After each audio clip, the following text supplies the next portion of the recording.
Vocês tiveram, vocês sabem se nesses países da OCDE, a Suécia, os países nórdicos, como era fomentado essa licença paternidade, se era a empresa quem arcava com todos os custos ou se era o Estado, através de toda a estrutura que eles têm, que bancavam os pais ou as mães, ou essa simbiose, né? E, principal, depois eu faço outra pergunta, acho que fica mais fácil.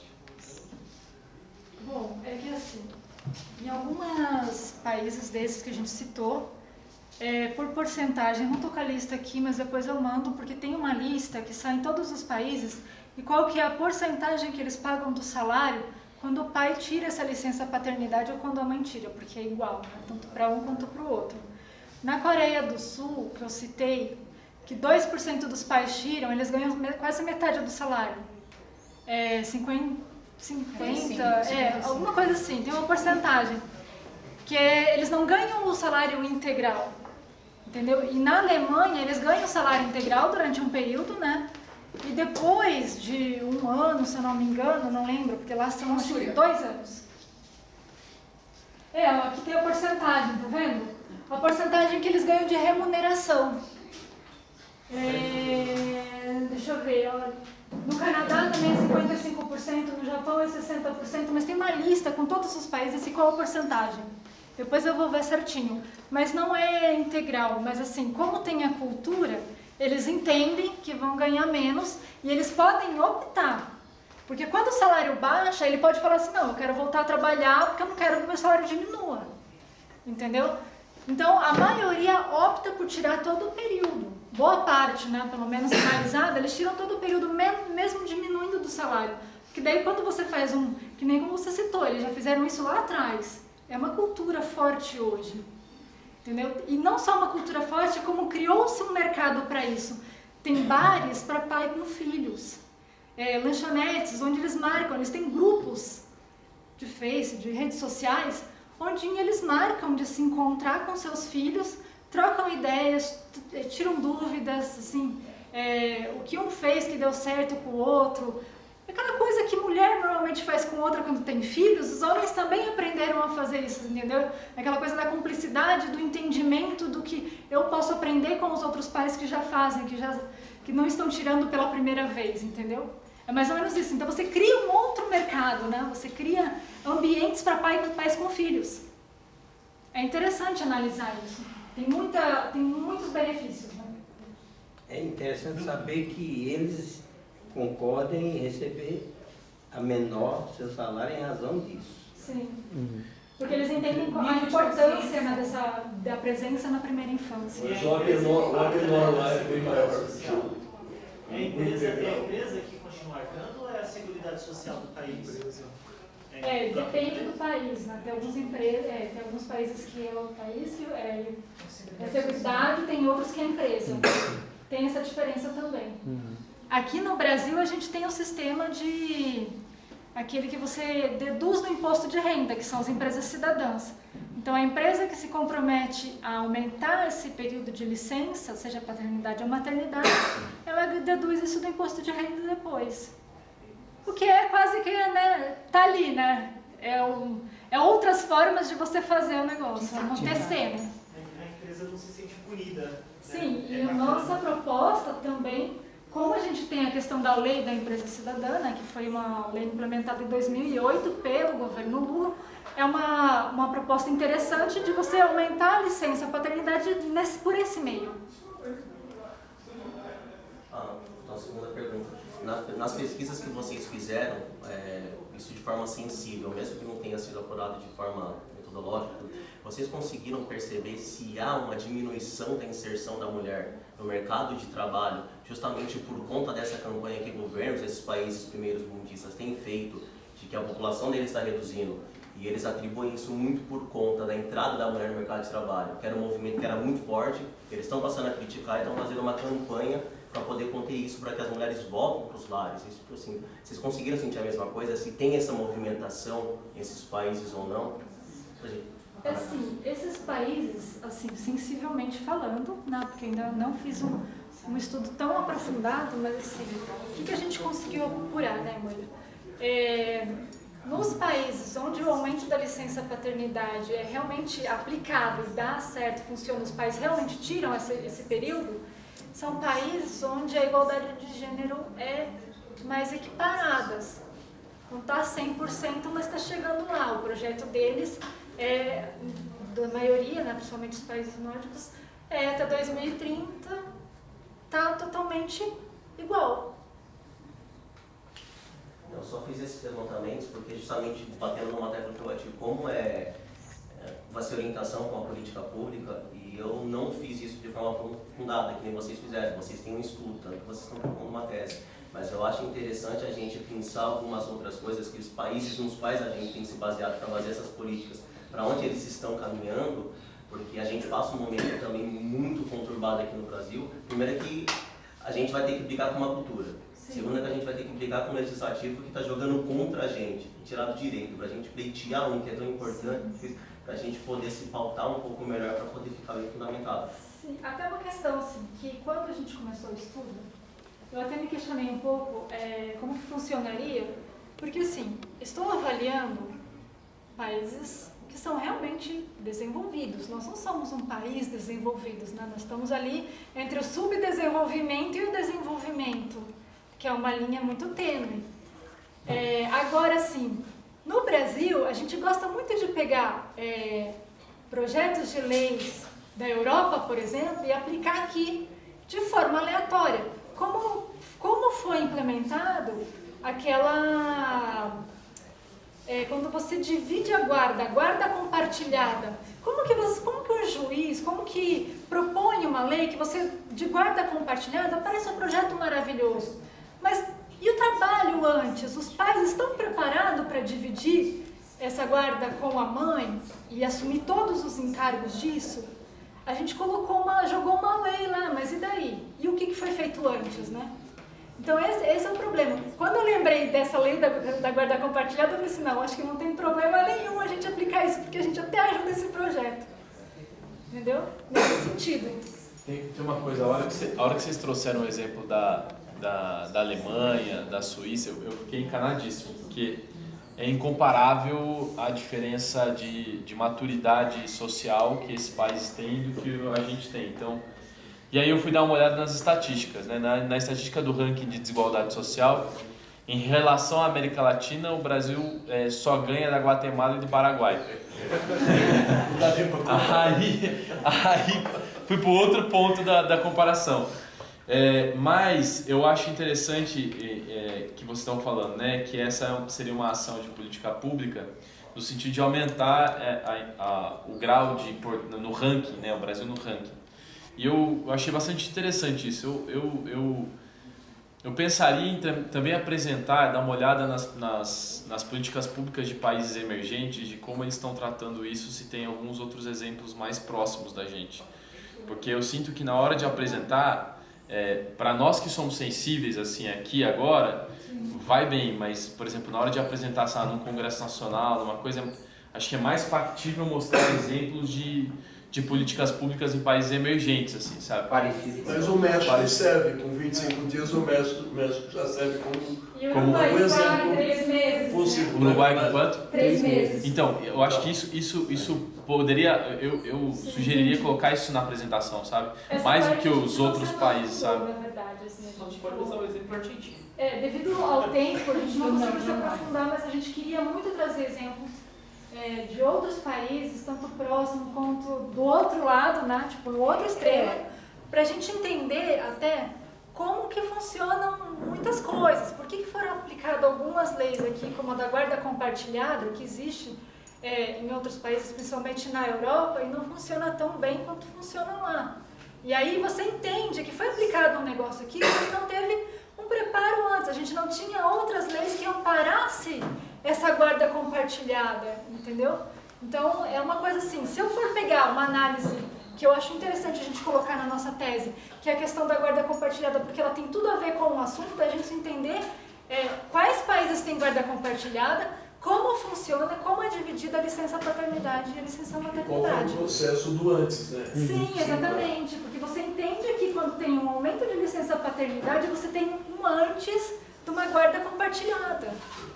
E aproveitando, acho que junto com o que o José falou, para apresentar depois, posteriormente na Nacional, eu sugeriria também associar com internação de criança, né? Doenças de criança, doenças infantis, tempo de internação, porque aí a gente pode justificar o gasto disso com o gasto do SUS. Então a gente associa, olha, a gente investe aqui e diminui ali.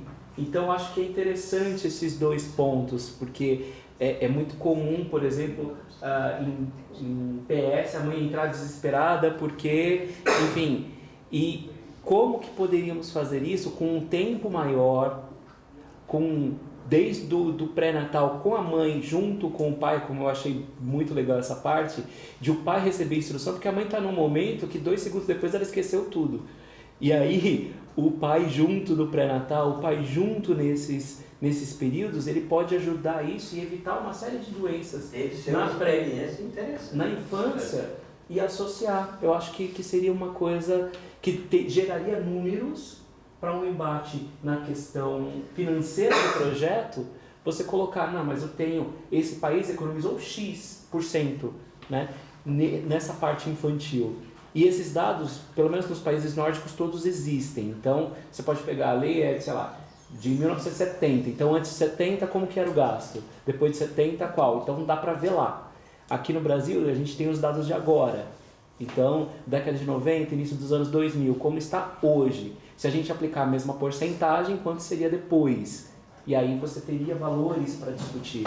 Acho que seria uma sugestão legal e... É muito legal porque na quarta-feira que nós tivemos a reunião para finalizar essa tese, o Elo entendeu que, já foi discutido isso hoje, inclusive por você, que as teses morrem e nós não vamos deixar isso acontecer. Isso. A ideia é a gente aprimorar isso, né? É trazer mais dados agora com informações de você, enriquecendo o nosso trabalho, né? Para a próxima campanha. Então a gente vai acrescentar todos esses dados, fazer esses levantamentos junto com ela, mulheres. Isso. E nisso, assim, eu acho que tanto, pelo menos, como na saúde, a gente tá anos atrás em organização do Elo das Mulheres, mas eu já posso falar, por ser profissional da saúde, eu acredito, temos outro aqui, da gente se unir para ter esse dado, para ajudar a como trazer esses dados de forma mais rápida, né, para ganhar tempo. Sim. E vocês conseguirem fechar esses dados para a Conferência Nacional. E depois, aquilo que a gente discutiu hoje, quer dizer, a gente precisa constituir proposta dela de políticas públicas, né? Quer dizer, não adianta a gente estar aqui hoje apresentando ideias, teses e isso morrer. Então, o compromisso que a gente assume aqui é de que aquilo que for progressista, importante, né, para o século XXI, e que a sustentabilidade trata disso, né, e fala com todos os campos sociais, é que a gente tenha essas políticas, porque nós vamos ter uma eleição ano que vem. Né? O que é que nós temos de diferente? Ou seja, nós somos diferentes no quê?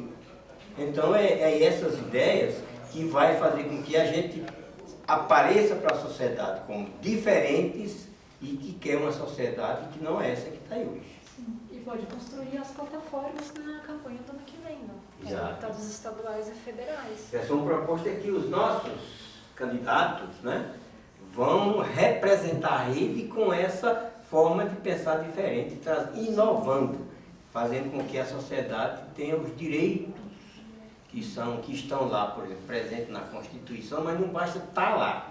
É preciso que tenha um partido com o apoio social, fazendo com que esses direitos se tornem, de fato, realidade. E não ser só um compromisso, né? Ser um pacto mesmo. Sim. Um pacto. Um pacto, um estudo, né? Não sair um pouco do empirismo, da sensibilidade. Sim. E avançar o que a Súria falou. A gente não teve tanto tempo, porque nós somos em poucas no EL e todas têm dupla ou tripla jornada, né? Somos estudantes também. Mas fazer isso, um pacto, um estudo, um projeto de partido mesmo, né? Porque assim, a gente tem uma questão de desempenho, que o Zé sabe do que eu estou falando, e que a gente não vai alcançar esse desempenho político-eleitoral se a gente não for diferente. tá certo? Se a gente não trouxer para a sociedade propostas inovadoras, que atraiam, ou seja, essas propostas elas têm que conversar com os anseios sociais, tá certo? Quer dizer, a gente precisa ter essa competência de observar o que a sociedade carece, aquilo que é novo, que às vezes tem pessoas que têm propostas inovadoras decentes, mas elas nem têm coragem de falar disso, como vocês estão trazendo aqui hoje. Entendeu? Como eu trouxe de manhã, política que já está aí, mas não se aplica. Então nós temos que ter, sabe, primeiro, conhecer. Não tem como ser diferente. Como é que a gente vai se apresentar para a sociedade com algo que a gente não conhece? Então a gente tem que se aprofundar, nem que seja em temas limitados. Não vamos querer também resolver, sabe, o mundo de uma vez, né? Mas vamos pegar determinadas políticas socioambientais, sociais, e dizer, sociedade, se a gente aplicar isso, nós vamos mudar em 90% a situação que está aí hoje. Com certeza, a gente precisa avançar aí nos objetivos do desenvolvimento sustentável. E acho que todos os esforços nesse sentido são importantes, porque assim estamos tendo pouquíssimos avanços nesse sentido, e o Brasil tem um compromisso com esses objetivos, ele assinou uma carta com esses objetivos. E o que está fazendo? A gente está voltando para trás. Então, e a gente já está em 2018 quase. O que se observa hoje é que conquistas, logo após o fim da ditadura, elas hoje estão sendo mitigadas, estão sendo tiradas essas conquistas. Entendeu? E a gente precisa alertar para a sociedade que isso está acontecendo, né? Veja o Código Florestal, entre outras políticas, né, que estão... Desde Dilma, né? Desde... Sim. Então, a gente está num processo de corrosão daquelas conquistas sociais que a gente conquistou na Constituição Cidadã de 88. E a gente precisa alertar para a sociedade isso. E como você disse, mesmo onde a lei já determina como tem que ser, não se obedece à lei.